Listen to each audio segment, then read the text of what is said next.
Estamos de volta. Encerrada a sessão desta quarta-feira, agora a gente passa para o espaço das entrevistas finais com os vereadores que ocuparam o espaço do grande expediente. Eu estou aqui com o vereador Pedro Rodrigues, do PL, vereador que falou sobre um assunto polêmico. Ele se mostrou contrário com a decisão de multar os pais que decidem não vacinar os filhos contra a Covid. O senhor consegue falar um pouco mais sobre a sua posição, vereador? Sim, eu tenho uma posição contrária. Eu estou realmente indignado com essa situação, assim como muitas famílias, muitos pais que me procuram, que fazem menção, porque esse é um assunto de nível nacional, né? Não é um assunto de nível municipal, mas a quem recorrer?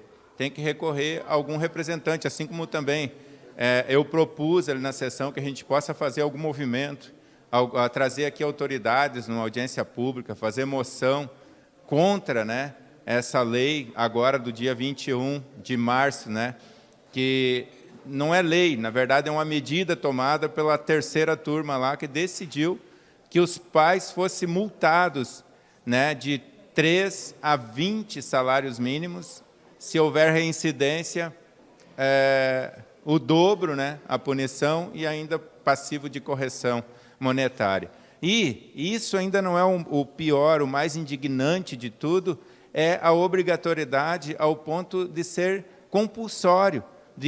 A gente já tem visto aí depoimentos, tem visto muitos relatos, né, de família, que um oficial de justiça batendo na porta da casa da família para buscar a criança para vacinar compulsoriamente. O que é isso? Onde é que estamos?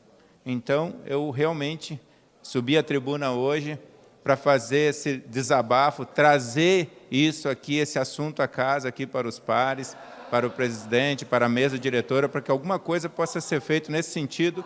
Eu sou totalmente contra o Estado querer tirar, né, esse direito, né, do pai, da família, dele decidir sobre o que é melhor para o seu filho na questão de saúde e de bem-estar do seu filho.